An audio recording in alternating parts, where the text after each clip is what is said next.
did this talk last month on NFTs where Colin introduced the concept. So we want to continue with that, and I invite Dr. Chang to do a short introduction and talk about the topic. Okay, hello everyone. This idea came about because about probably half a year ago, that's when I first met Lionel. Lionel is our new member who got inducted just 2 weeks ago, right, Lionel? Yes, yeah. 2 weeks ago. So we were invited by some mutual friends, and there was this motley crew of people gathered at the Salvation Army one afternoon, and they were talking about promoting this NFT auction for United Nations Refugee Commission for the Afghanistan refugees that were based in somewhere in Europe. So the idea came across to me as something which, at that time, I don't think we were ready to participate in that particular project, but it gave me the idea that it's an additional source of revenue that we can generate for our projects. So all along, the way we run our projects is that we pass the hat around to members, and then some members willingly donate a lot of money, some members maybe need a bit of coercion. I've done a fair bit of that over the years. So, but the breadth and depth of our projects is limited by the amount of funds that we can raise. So we can only tax our members so much. So if we can have an additional source of our avenue of raising funds, then that can expand our scope tremendously. So from that meeting, I met Lionel, and there's another member of that group that also now became a member, Kevin Pang, who just was inducted. Yes, 2 days. 2 days. 2 days ago, yeah. All right. So I told them I got ulterior motive in inducting them. We want to make use of their expertise to help us set up this NFT auction. And of course, parallel to this, within our club all along, Tom Wolf has already started a crypto interest group, and that's quite a vibrant group with a lot of interest in all things crypto, right? So, and as I float this idea of raising funds through NFT auction, there's understandably a lot of reservations about what NFT is all about. A lot of members may not be familiar with it, and also the concept of having to open a crypto wallet, buy cryptocurrencies to bid in an NFT auction, etc., etc. There's a lot of technicalities involved.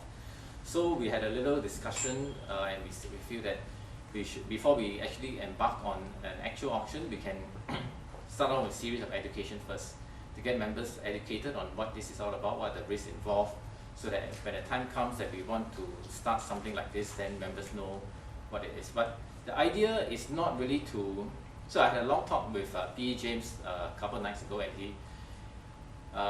he's not very keen on that because he said the members may, if we promote this in a club, then some members may have to buy some cryptocurrency, and what if the cryptocurrency fall in price or the NFT drop in value and things like that. But I said the idea is not to sell to our members, because we don't need to create all this another blockchain just to sell NFT to our members, because one WhatsApp message and we get a lot of funds coming in. So the idea is to reach out to the public in general, to expand our base. All right. So this is, but all this is a work in progress, and as we run all these talks, we get feedback from members, and we establish some understanding, and then we will kind of like see whether it's a go or no go as time goes by. All right. So without further ado, I will bring on. Who's speaking first, Colin or? Colin. Okay.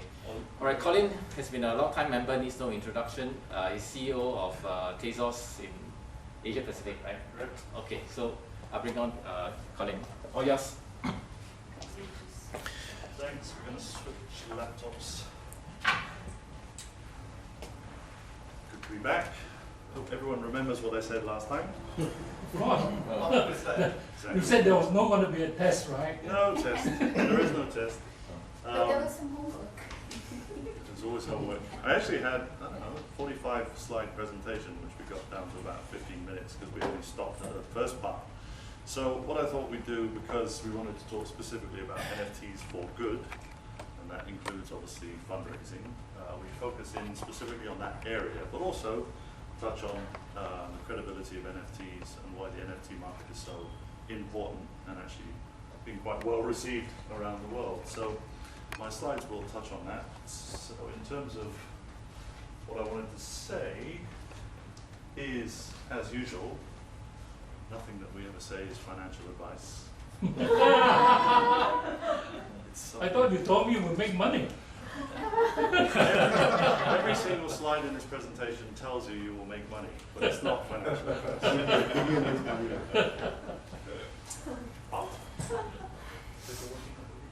So, okay. So, just to put a framework on it, just going to go back to what NFTs are, brief history of NFTs, which is quite interesting. NFT adoption, very important, because if we want to reach out, if we want to reach out to a wider community, we need to know that the wider community is actually able to buy NFTs, whether charity ones or commercial ones, something on NFT auctions, a bit on fundraising, and then we'll pass it over to Lionel to have a bit of a deep dive into one NFT campaign, and if we still have time, how to set up a wallet, which is something we'll keep going back to, I think, in this particular group. So, what are NFTs? They are, very simply, representations, a unit of data on the blockchain. Last time I did talk about what a blockchain is, and I did talk about what a smart contract is. Just to refresh, an NFT is a smart contract which takes a piece of information, puts it on the blockchain, and it allies to something which can be called metadata, which in this particular case usually is art or a JPEG or something which people think to be of value. So it's a single, unique representation of information on the blockchain. It cannot be compromised, but it can be traded or sold.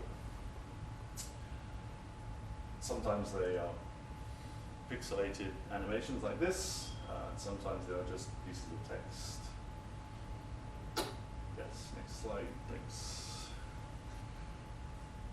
But these are called tokens. They're tokens for a reason. They can tokenize things. So if you think about something of value, something physical, like a work of art, you can actually represent it on the blockchain. You can align that work of art to a NFT, a token, and that can be something which guarantees the veracity, the provenance of the artwork as well. So it's quite a powerful, important concept.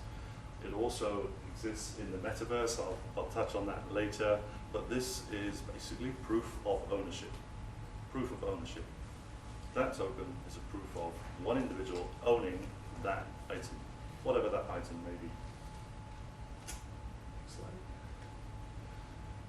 Is it a new concept? That's the question. Not really, because one of the pioneers, someone who people believe may have been Satoshi himself, but he obviously worked with Satoshi in the Bitcoin blockchain, Hal Finney, started talking about this idea of creating trading cards, digital trading cards, which worked in association with the cryptocurrency idea that he had at the time, and he made a little joke about it, that he could make baseball cards, trading cards, which people would trade in future, we could buy sets, and so on and so forth.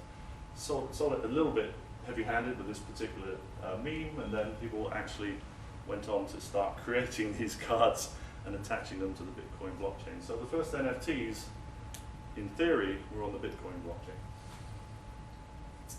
Which brings me on to the history of NFTs. This concept, 2012, 2013, the Bitcoin core team started pioneering with attaching to one small Satoshi, one small piece of a Bitcoin, items of metadata, pictures, trading cards, and that developed into something called the counterparty platform, which then morphed into people creating trading cards. So effectively, 2015, 2016, Bitcoin blockchain, trading cards, that was the first iteration of what we now know as NFTs. Roll on to the Ethereum blockchain coming forward with its much easier smart contract language and the creation of something which everyone is familiar with, CryptoKitties, and of course CryptoPunks, which were released just after that time. And this created a much bigger adoption curve for NFTs. Such to the point where we got that sort of mania around about 2020, where the alien CryptoPunk actually got sold for $11.8 million. Yes, it's just an image. yes, it's a unique image. Yes, it's a unique image which can only be owned by one person or traded by one person, but it's still $11 million. Oh, sorry, just carrying on. In terms of the art world, of course, interest was generated by an artist called People. He had a whole series of digital art.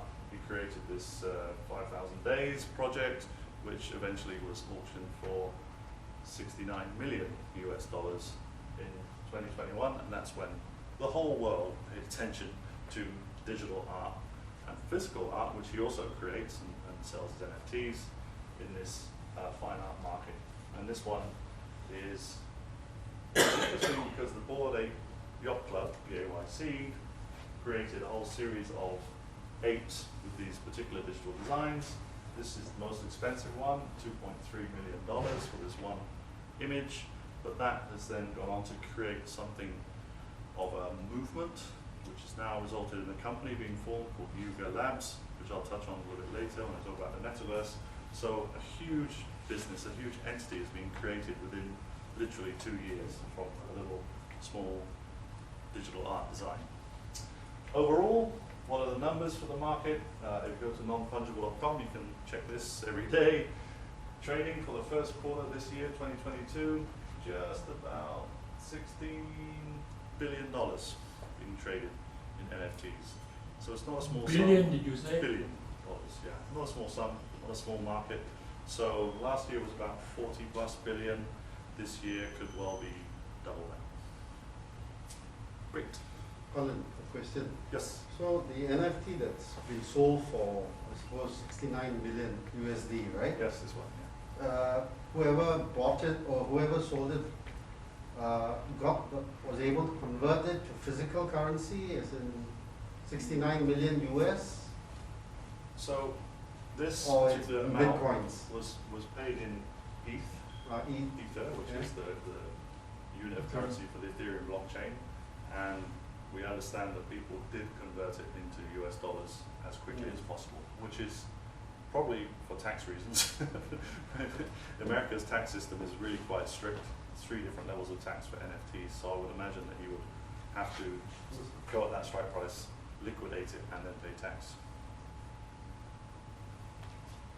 So in terms of adoption, which is one of my areas of focus, we're now seeing the NFT become the universal language of blockchain. So if people try and explain what the blockchain is, explain what cryptocurrency is, generally they start by talking about NFTs because people can actually put something physical or visual together where they see that they can enter into the blockchain ecosystem.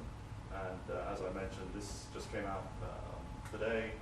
Bored Ape, the guys who did that ape, they created a company called Yuga Labs. Now they're creating their own metaverse. Now they're selling their own plots of land in their new metaverse.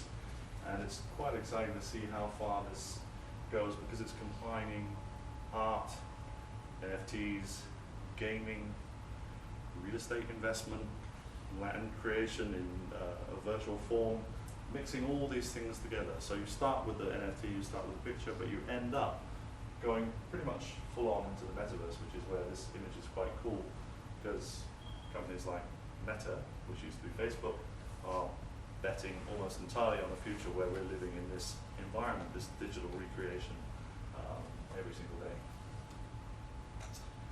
In terms of Singapore, we have actually quite an innovative regulator. Monetary Authority of Singapore has been very pro-crypto, pro-blockchain, and they're not being completely cavalier. They are also adding regulatory frameworks so we can all work and trade and live in this environment safely. But it's good to know 40% of Singapore residents own crypto. So most people like to do a straw poll. How many people in this room own crypto? Do we have 40%? Yeah, slightly more than 40%. So in the blockchain user group is about 100%, which is obvious, right? But anyway, it's just trying to show that the adoption is actually there. It's not some weird science. It's not a unique niche. Vast majority of Singaporean people in the, let's say, 12 to 50-ish zone will be owning crypto or coming across NFTs. And the good news is 82% reported they either made money or broke even. So that's a positive for the industry. Yeah, next one. In terms of the numbers for NFTs, it does go up and down. It is a volatile market. Nansen.ai is an amazing site if you want to research anything about NFTs. They even have logic there which predicts which NFTs might be the next best sellers, which is an interesting service, it's an interesting solution. Over all the top 500 NFT collections, roughly made 43% in realization of capital gains since January this year. And if you see the breakdown, which is quite interesting as well, a lot of NFTs social related, metaverse related, game related, and yet still a significant part of that is art. So art is a key component to the NFT ecosystem. Overall, we like projections, especially big projections. We think NFT sector is going to move around $800 billion of value in the next 2 years. So it's going to draw a lot of attention, a lot of institutional investment as well going forward. Interesting little quirk here though was basically a survey which said 96% of men value the return profit on NFT trading, whereas 76% of women actually prize the NFT's artwork. So I guess you can see where the dividing line is there. We like to say we're in it for the tech, we like to say we're in it to support the art ecosystem. There's a lot of folks out there who are just flipping for profit. Other surveys are there. I just wanted to pick this one out because, again, artistic value and attachment are 20% of reasons why people invest in NFTs. So it's an important determinant in why people buy NFTs, why people invest in NFTs, why people auction NFTs, which are art related. Auctions, yes. So this is a very popular mechanism for selling art. It's not just individual crypto startups, it's actually the biggest guys in the industry, Christie's, Sotheby's, Bonhams. All of these auction houses have rapidly developed NFT auction practices internally because they recognize the market for NFTs is significant, is growing, and they should be part of that. It should be something close to their core business.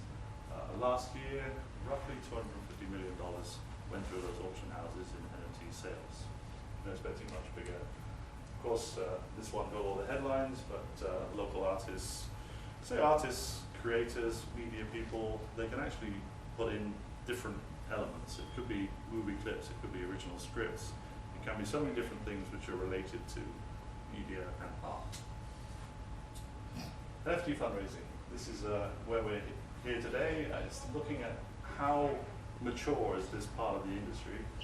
There's a company called The Giving Block, which you may have come across, actually an entity dedicated to using cryptocurrency to raise funds for charities. They have charities and NGOs, roughly 1,400 charities and NGOs on their website, so it's a sizable industry, really a big one. And I think more and more of the more recognized charities will join The Giving Block. Basically, they just provide an API, a little technology to enable people to donate via this mechanism, this widget. Sorry, if you just go back quickly. You'll know the Ukrainian response fund, the government currently has raised something like $60 million in cryptocurrency from its campaigns. There's also something called a Ukraine DAO. DAO is a whole other presentation topic, decentralized autonomous organization, but this is a way to protect the people who are giving their funds. You actually put a collective together, you have rules of governance, so all the crypto money goes into a DAO, and the DAO only releases the money to approved partners and sources. So that's something which is probably a little bit dramatic for Rotary at this moment in time, but eventually many different NGOs and charities will form DAOs and run DAOs in this way. Locally, charitable fundraising is definitely increasing. Of course, we have the leaders in this space because Kevin's joined, and he's part of this original Straits Times fundraising effort with Mars Panda, which is his marketplace. So effectively raising $21,000 for these cats designs, and it was quite a successful project. So we're glad to have him on board, and he can partner with the team behind this any auction effort for Rotary Club Singapore. So we will be able to call on the best in the industry to get this done. We can agree collectively how we want to do it. In terms of other local projects, Lana's going to talk to this one, Singapore Food Bank, putting their small designs on OpenSea. So we have different art marketplaces, for example. So OpenSea is the biggest in the world. They created 9 characters for their fundraising campaign. They put it on OpenSea, and up until end of tomorrow, the auction is there, so people can place their bids. The one thing I would say that's really critical about this industry is promotion. Promotion is critical. So at the moment, there are not that many bids on this particular NFT campaign. Incredibly worthy cause, bona fide organization, brilliant artists, but the promotion isn't quite there. So the key part, actually, of any NFT auction is creating something that people think is of extremely high value, something that they really want to keep forever, for example. So that's another driver. But promoting. So having someone like the Straits Times, having really big media partners promote your auction is critical. So it's a very important takeaway from all of the NFT campaigns that we've seen thus far. And I think that's where I stop. And I will start. Yes. All right, cheers. Thank you, everyone. So, just a quick introduction for myself. My name is Lionel, and I will need to keep moving back to the laptop. Okay, I'll help you. You want me to drive for you? Yeah, if that's possible. So, thank you so much. Yes, so being given a privilege to actually speak into one of the auctions, as Colin has so kindly introduced. The Food Bank of Singapore has tried to be one of the few pioneers into trying to use NFTs as a form of fundraising.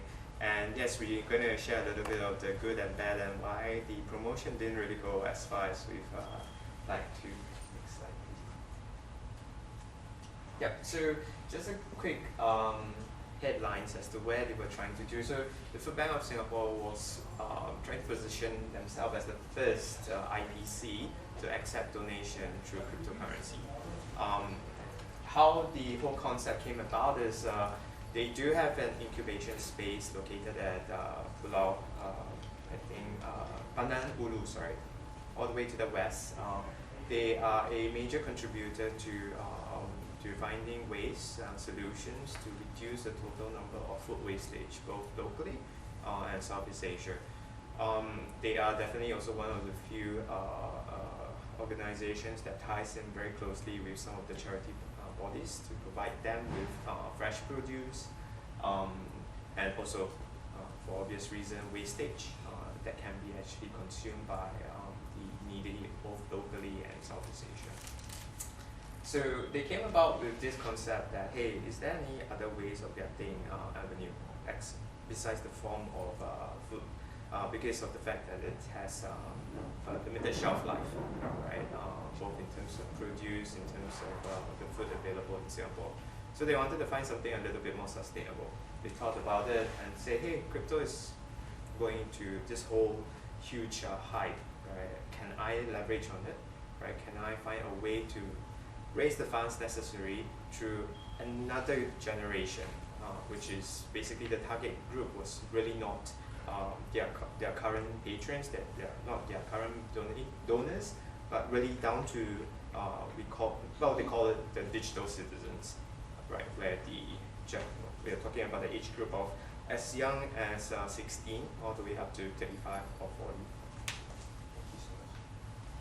So how they thought about it is, yes, that's the whole crypto concept, but is there a way to hype it up? So this was their method of trying to hype up the entire campaign. They brought in a rapper. His name is Young Raja. Right? He came on board through ties of Nicole, who is the CEO of Food Bank, and gave him a very interesting name called Digital Ambassador. So it's a play of words, right? Digital being physical and digital. Right, so digital ambassador for this entire campaign. So he is a very strong advocate of actually cryptocurrency. He has his own NFT collection. He donated some of which was raising towards funds, and of course the other is to create that hype. So what they've done is that they've released a set of NFTs. Kurimo is actually Nicole's daughter, if I'm not wrong. So it's a translation of that. Of what she holds very dearly onto the digital space, and created this through an artist. At the first slide, you might have seen that there was actually a MediaCorp artist. His name is Chen Xi. He's actually an artist as well. He draws, and he's also a MediaCorp artist. So kind of like a very good fit in this entire setup, right? So he got she got him to actually repurpose Kurimo into NFTs. And these are the 4 NFTs. So in total, what they've done is that they've created a series, so 3 editions each, right? Except for the balloon. They wanted to do something a little bit on the balloon, but after the auction, they wanted to see whether there was enough traction. But behind this, they've given a promise of utility. So purchase this NFT, for example, and the owner, right, will get their face plastered onto the vending machines. So Food Bank of Singapore has vending machines all around the countries to provide some sort of snacks, etc. So, but for them, they thought it would be cool, right? You know, you donate towards this NFT, the proceeds and your cell will be plastered on the entire vending machine. So that was, hey, that was kind of exciting. Someone wanted to buy this, but we'll go through as to why they didn't buy it later. In terms of this, the utility behind it was if you purchase this NFT, for example, what's going to happen is that they will donate the proceeds to the carts. There's a Food Bank cart, right? And then, of course, the needies in Singapore will then use the card to kind of like purchase food. So that's the other concept. This was purely hype. Like they like race cars, so they like driving. They like really fancy cars. So can we have a character with Kurimo at the race course? And then the last part, the balloons. There's a tie-up, a partnership in about a month's time that, again, if you buy this set of NFT, you'll have your face plastered on the balloons, right? And then they will release the balloons to, say for example, I think in one of the parks, just as a form of hype and buzz. So what happened then, right? it's a huge question. How much did they raise? As of now, I'll be, it's sad for me to say, but they have not raised anything yet. Right. Again, why some of the learnings that we have that we can learn from them is promotion. Right. As of today, if I did not mention anything about the utility behind it, maybe none of us would have known unless we've gone and click into the picture, figure out, say for example, oh, yay, I'm going to have my face plastered here. Right. I'll just need to buy it. That's the first reason. Right. Not clear exposure to some of the benefits and the utility behind it. Number 2, how do you even get all of this started, right? Do you need a wallet? What's a digital wallet? Question mark. For all of us who has been inducted into this cryptocurrency space would have some kind of a digital wallet, but many others may not have, right? The rest of the 40% in Singapore, they might even be questioning, how do I even start this? This is really cool, right? The first step of understanding this entire NFT is already mind-boggling. But after that, I'll go like, yes, I've taken my time, I've taken the week to figure out what does that mean to me, and then the next step is how do I start? Which then again came back to the promotion piece. There wasn't a lot of information as how do you go about providing the funds. Yeah. which comes back to us. So to actually introduce you how to set up your first MetaMask wallet. Right? We'll have a Q&A session after this. We can talk a little bit deeper into how the campaign worked in the footprint of Singapore, but in the gist of it, that's how it went. Right? There was a couple of artworks, right, that had very much ties back to the founders, which was Nicole and Nick. Right? They felt that this could have some form of association with the mass public. Right? They brought in some form of utility and then wish for the best. So that was and this entire campaign, the total duration taken from ideation to delivery was, I think, about 2 months, right? And where I came in was more in terms of the last part, making sure that nothing screwed up, right? But yeah. So how do you actually even set up the whole MetaMask model? I'm not going to go into this into detail, right? It is really your gateway, right, into this entire, I would say, journey of owning and trading, right? So crypto wallets, in essence, is that utility that you need to have, right? It's not storing your coins per se, right? It's a digital signature where you can then use to kind of like talk and communicate with the relevant blockchains, right? So in essence, it is an important part of this journey, but it is the start where you will have all the information necessary to sign into the blockchain. So think of it as your app that knocks on the door and say, hey, this is my password, allow me in, I would like to start having that discussion with you, that dialogue.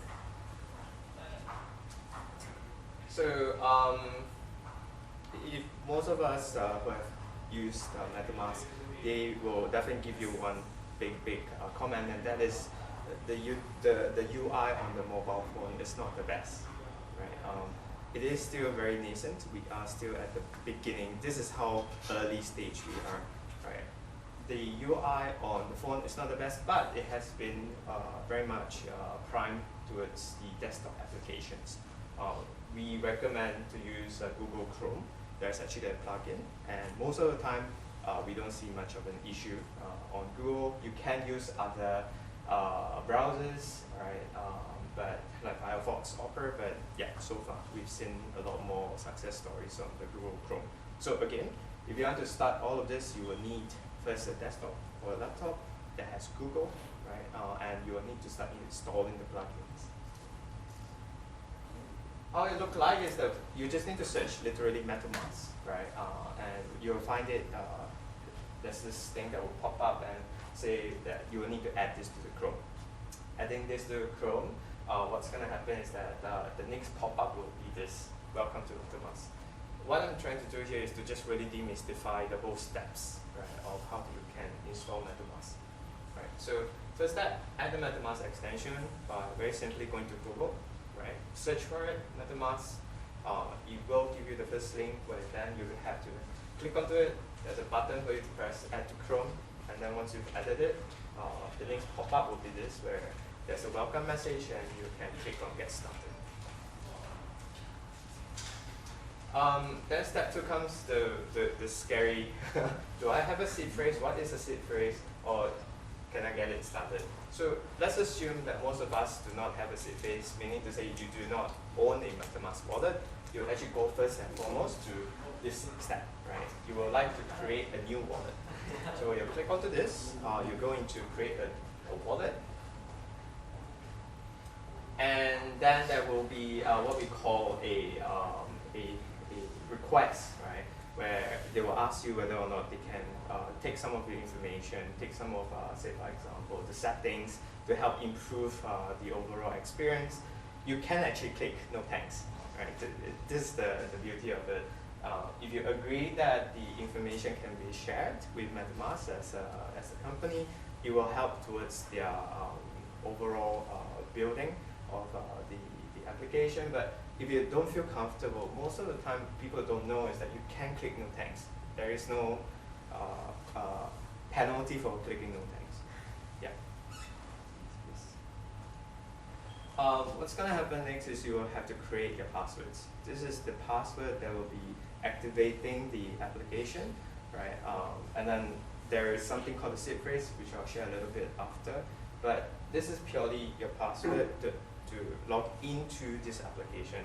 If you forget your password, you can actually click on forget password, and there's an entire process where you can actually retrieve your password or create a new one. So this is not really the most, well, it is an important step of it, but it's not the one that if you lose it, it's game over, right? So you can still create a new password, for example.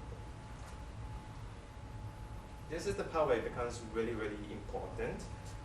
On top of the password that gives you the first layer entry, the seed phrase, right, is the one that actually communicates directly to the blockchain. If people have access to this seed phrase, then your wallet is what we call compromised, right? A lot of the current fraud or the hackers, their sole purpose is to do anything that you would do to reveal this information, right? So a lot of best practices is don't keep this information on your laptops, do not keep it on your mobile phone, because ultimately the hackers will try to figure a way for you to kind of like recreate that step so that you can open up that file and provide, say for example, information towards this seed phrase. Because once you have this seed phrase, yeah, they have access into your wallet already. So how it looks like is very simple. Just prior to that slide, you'll see that there's a box where you can kind of like click to reveal your seed phrase. What's going to happen is that you're going to take that, either you memorize it, which is basically 12 word or 16, 12 I think, 12, 16, there are options, right? The seed phrase, and you have to repeat them onto this so that the system can verify that you actually own the seed phrase. Okay. Yeah. So what's the best way of keeping the secret? Well, the best is have it outside of the whole digital ecosystem, which is really an ironic. Which is, yeah, and that's the problem, right? Yeah, Yeah. I mean, it's kind of impossible. I mean, I have Yeah. a MetaMask account, Yeah. it's impossible for me to remember that. Exactly. So what I did was to send to my email, which is not safe. It's not safe. I know, but then how? So, well, Tattoo it on your skin. there are some who will go to the extreme. Maybe not. Stick it in the But- fridge. Yeah, you can actually put it on a piece of paper. That's what I do actually. Yeah. You Yeah. can lose that very Put it in a easily. Everyone thought I was joking. And you kind of hide it, right, behind something that With the bed. you know for sure will not do this. So what I do at home Change is that I actually put my seed phrase, and since now most of you would know, I will not invite you to my room. I will put it just behind my painting, for example. I know for sure this painting is not going to go anywhere. It's something that my But dad what gives if me. one day you go like mentally disabled or something? That's, isn't it very exciting? Nobody will know. By the way, where do you stay? Good question. There are actually, as of today, services that provides to help take into custody some of this, of your seed wallet, for example. Even, say, for example, your seed phrase. And of course, it's a form of services where you pay them to say, please look after me. In the event I do lose my mind and whatnot, there are powers of attorney, what is the will, right? The trust, etc. So there are services, right? But again, we are very much at the beginning, right? Think of it as we are like literally stepping into this world, right? You will definitely find more and more options. The other option, right? This is what we call the hot wallet. We will talk a little bit, maybe hopefully in the future, about an ability to keep your seed phrase outside of this whole ecosystem through something like a thumb drive. Very much like a thumb drive is a cold wallet, right? You plug it in, right? And it basically stores this information, purely just stores this information. And of course, there is some kind of user interface where you allow this wallet to communicate with the applications that you'll be working on. But there are options, right? Where if you're afraid, you can't memorize it, right?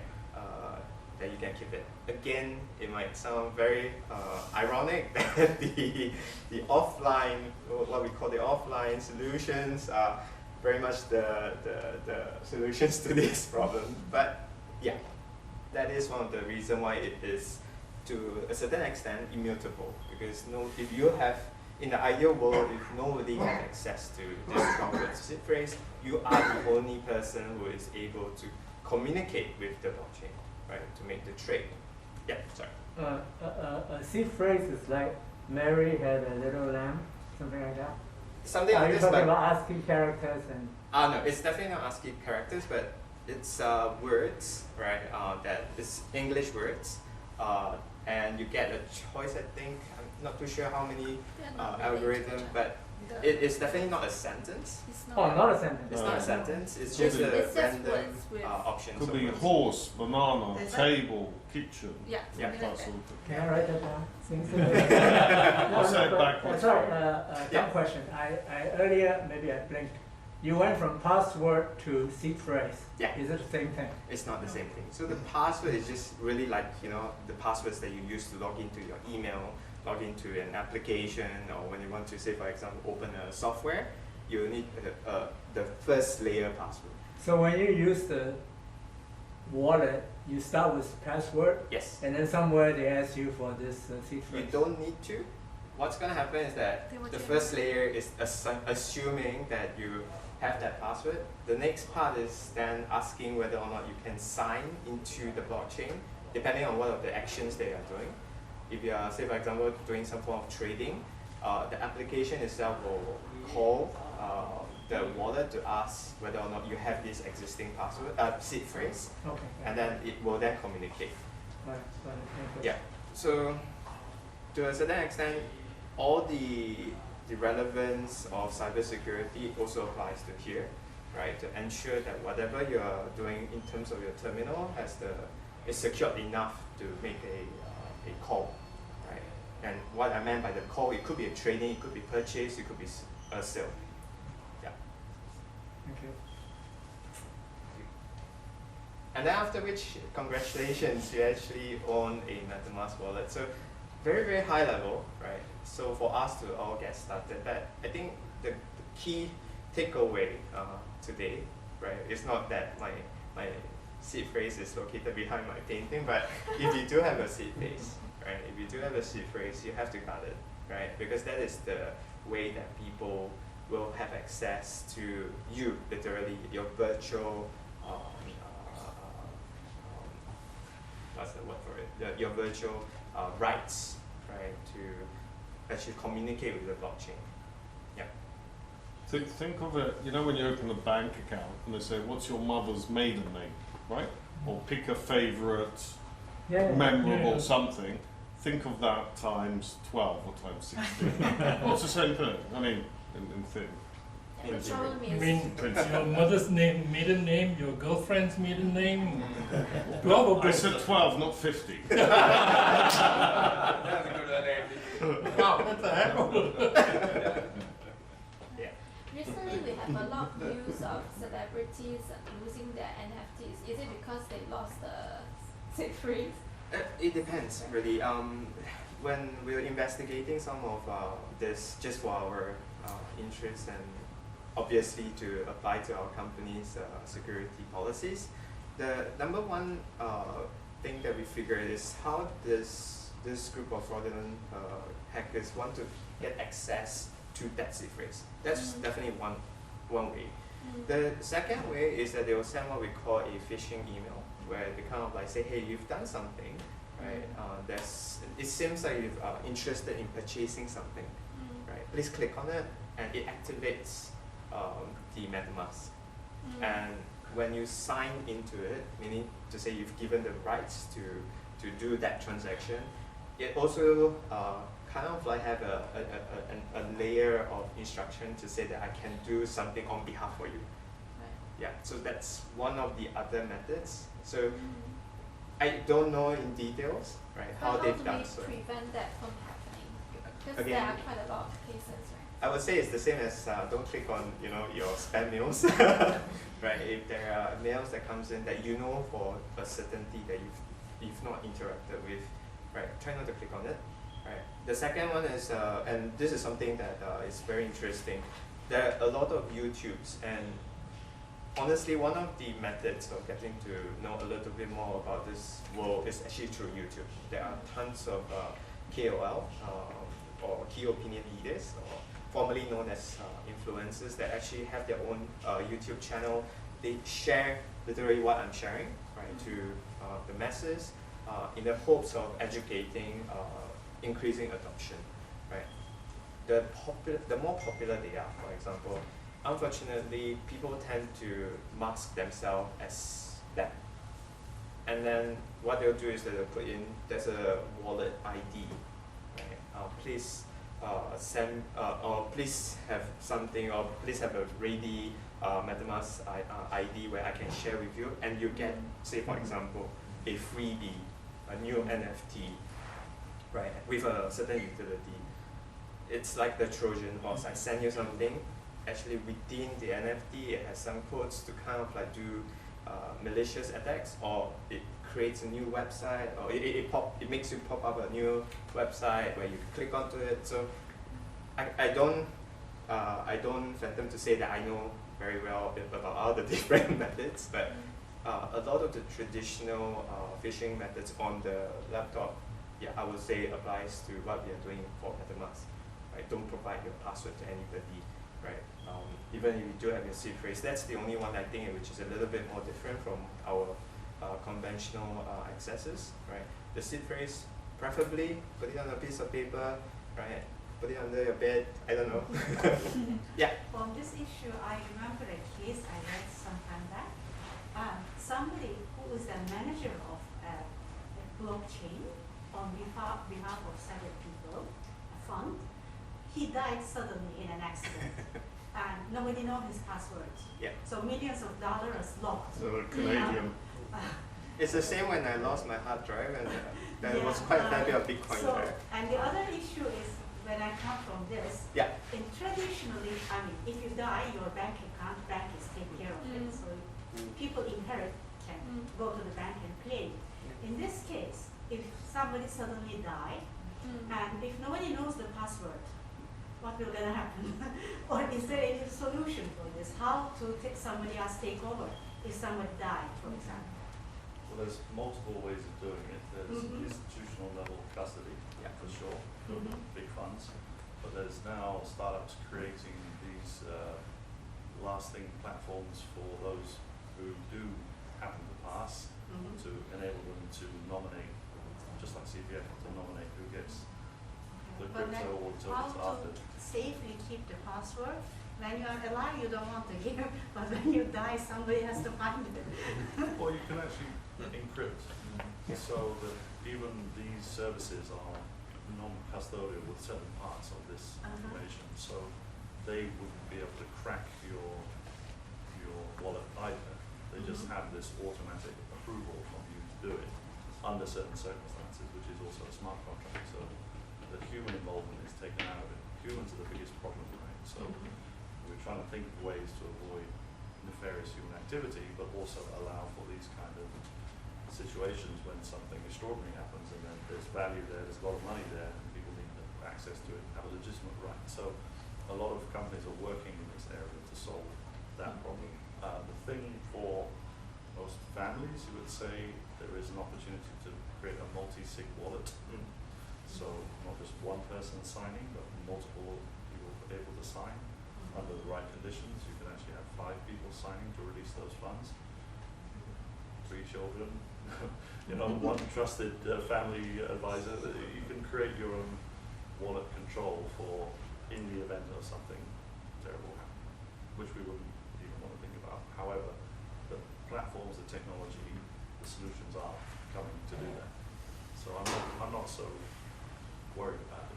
It's just in that particular case, people don't still know whether the guy faked his own death and for the money, right? So it's still not fully resolved that story where he's got his private keys. So yes, it's an issue, but it's not one that can't be solved.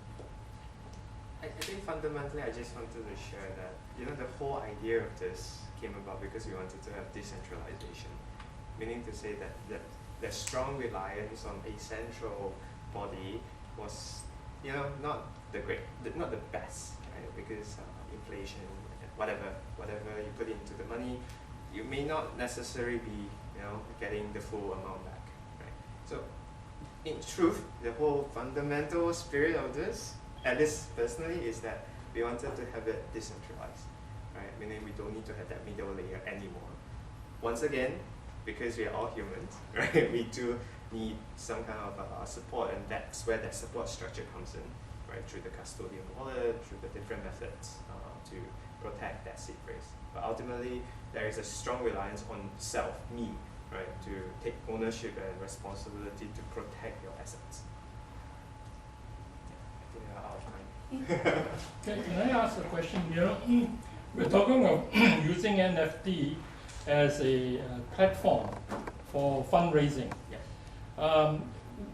Do you think it is, I know that you said that promotion is very important, but the arena, what is our chances of success more than, for example, crowdfunding that we tried about a couple of times last year, where crowdfunding in an open community thing was not as successful as we thought it might be, because again, promotion. Now, in the case of NFT, how do we go about to make sure that if we use this platform, that we have a better chance, not just an additional platform to crowdfunding or membership contribution. Will NFT be a better vehicle, and how we can make it a better vehicle to tap that community that is growing rich today? The idea is that the people in the crypto world is making more money than the people in the physical paper world, so to speak, as rapidly.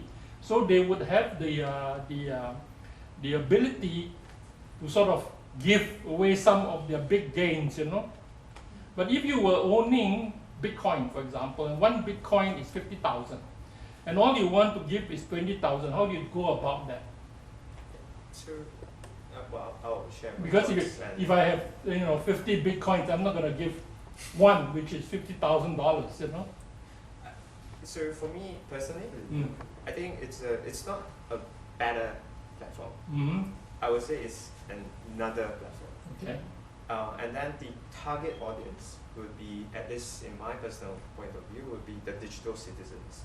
Folks who are not, say for example, very much well versed in this entire world, right? And when I talk about entire world outside of the digital realm, we do have a lot of digital citizens who have that ability and that aptitude to actually provide funding. We want to tap into these resources, at least for me personally, right? And most of them talk this language.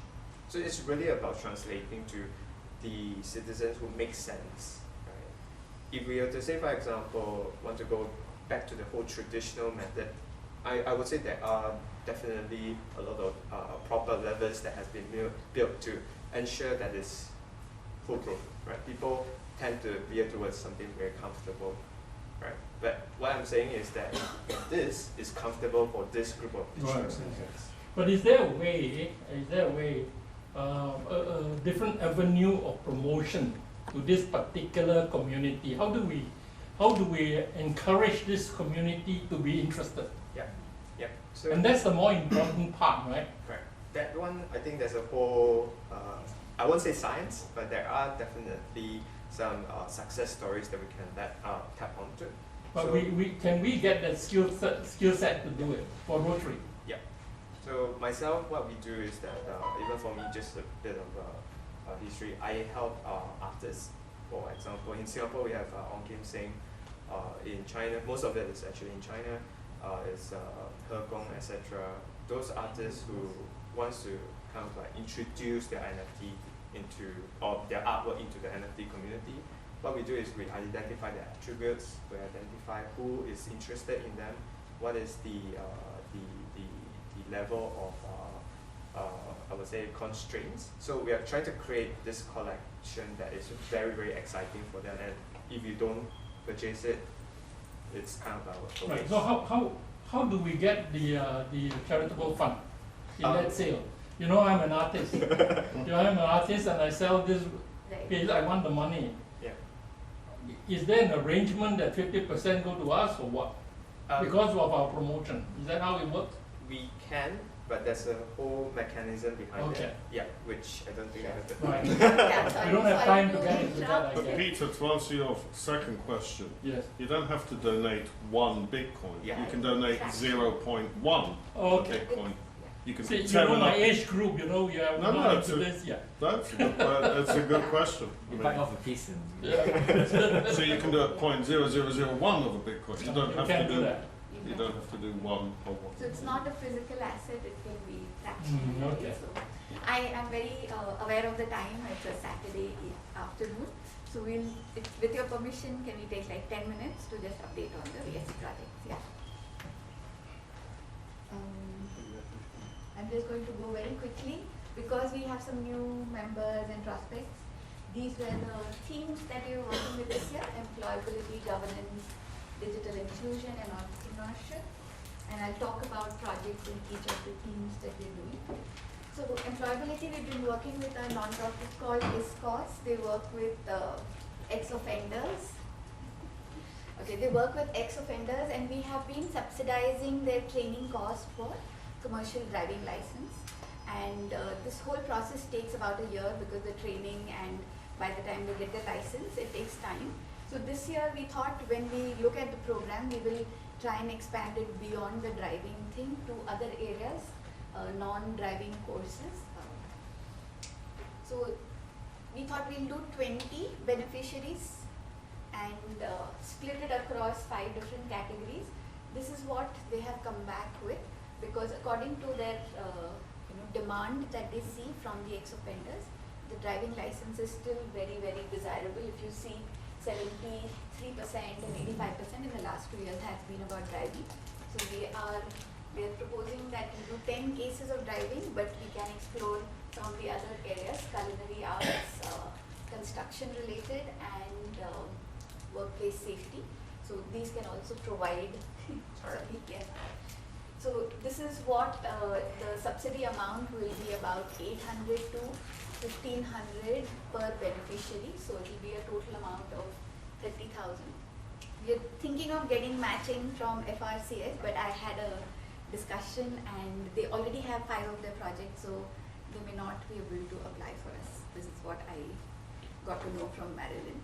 So we may maybe not have to 100%, but they still have the 40% match. So she said, when we apply, we will first get the 100%, 5 cases, Yeah. then the 40%. So since they already have a pipeline of their own, they may not be able to actually help us.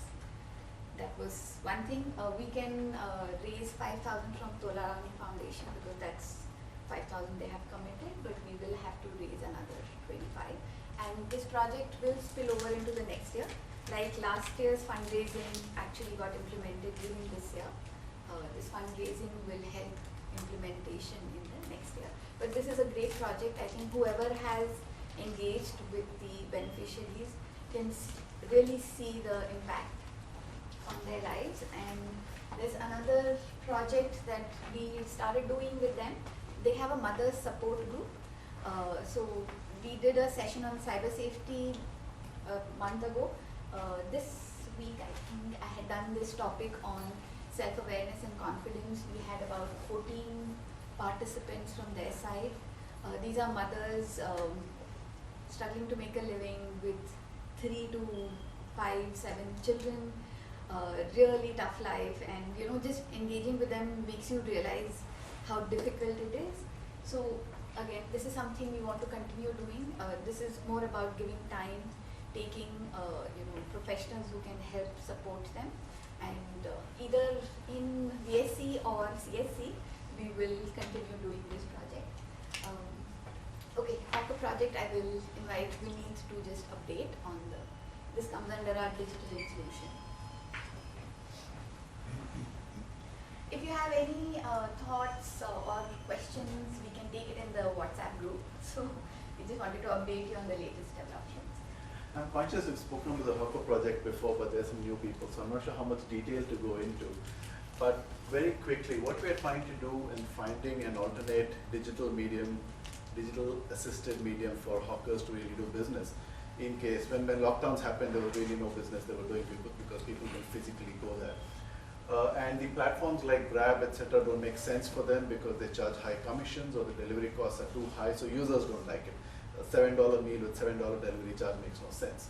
So what we've been doing is working with IMDA and People Association, and YQ has stepped up and come up with a model where we are able to actually deliver at hawker prices, no commissions deducted from hawkers, and a delivery charge of $1.50 per meal.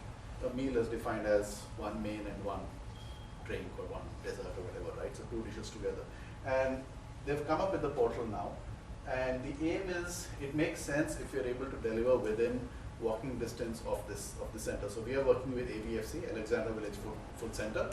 And the aim is, within walking distance of that, say a 15-minute walk, can we create this group buy mechanism where this $1.50 thing kicks in if we get at least 5 orders together.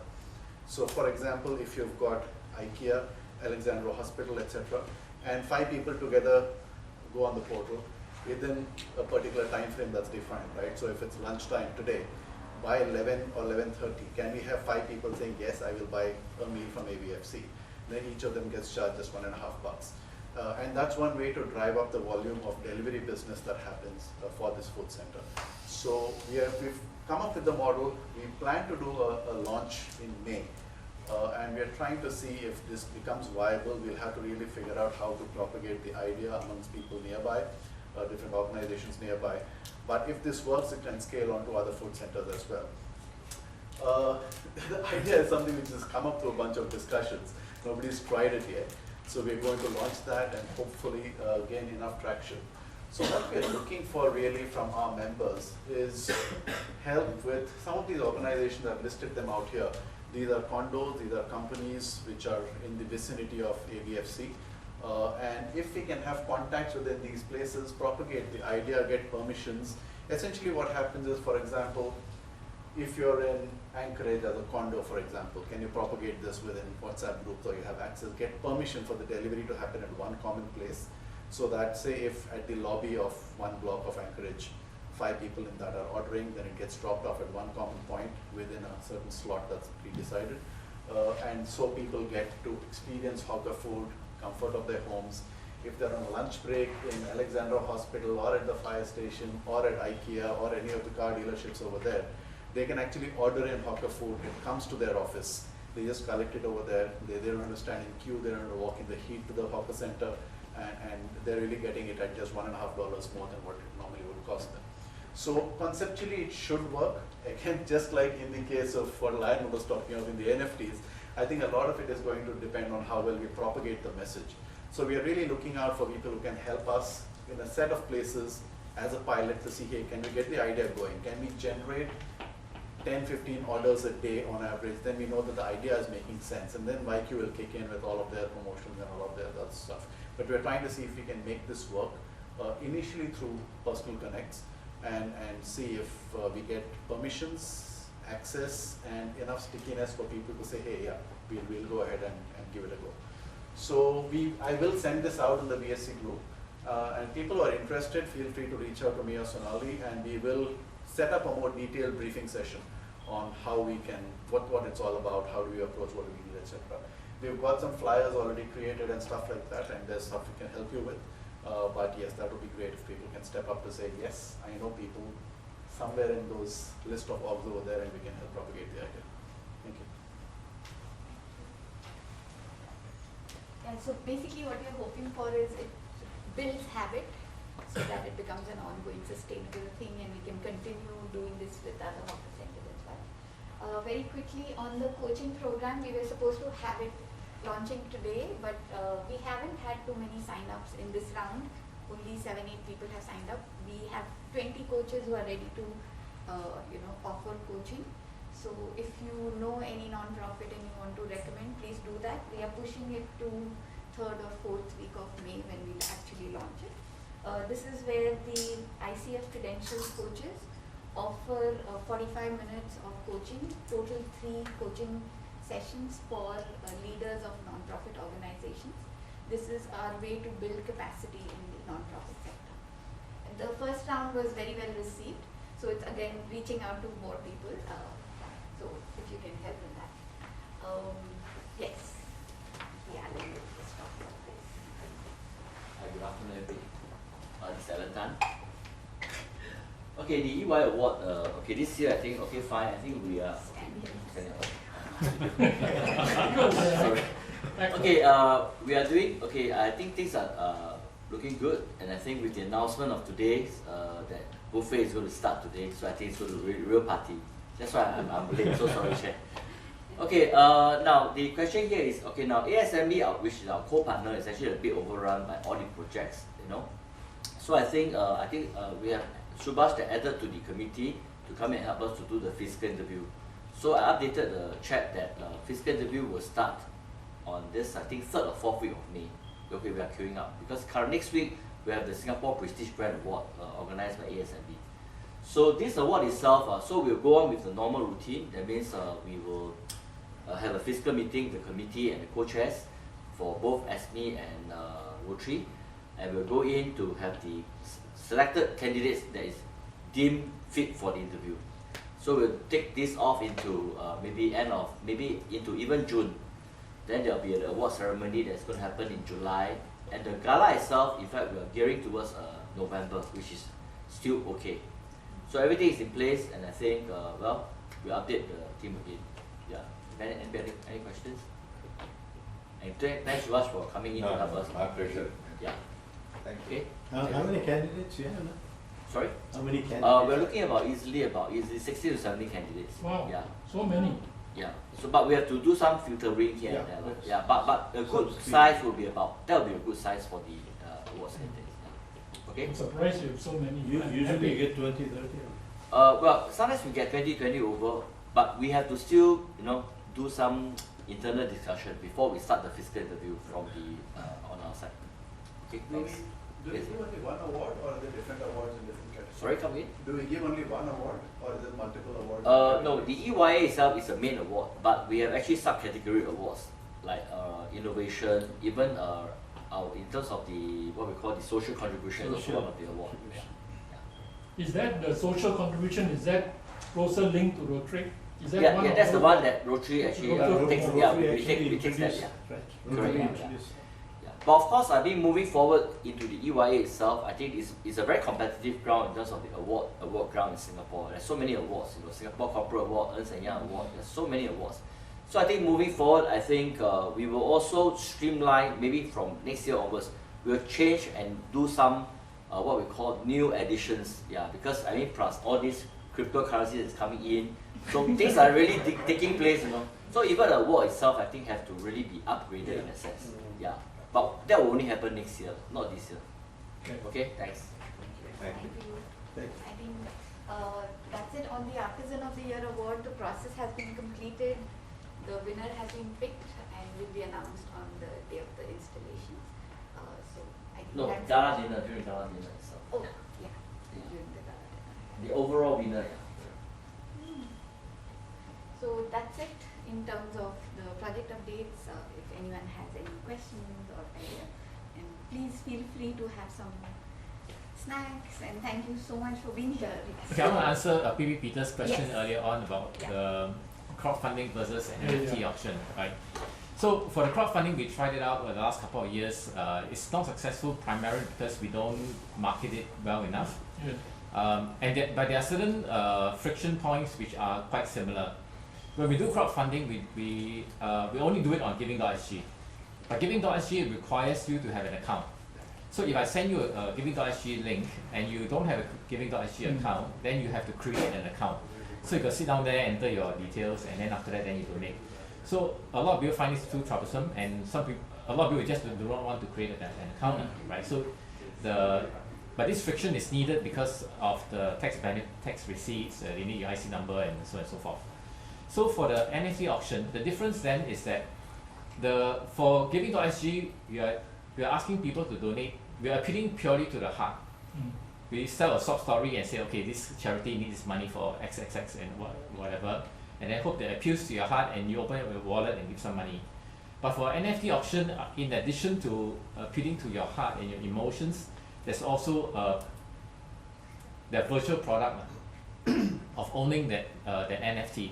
So some people, like what Lionel shared earlier on, or was it Colin, that says that if you appeal to the man want to buy an NFT hoping that it will go up in price, but the women look at it as a piece of art, right? So I think we should target the women more.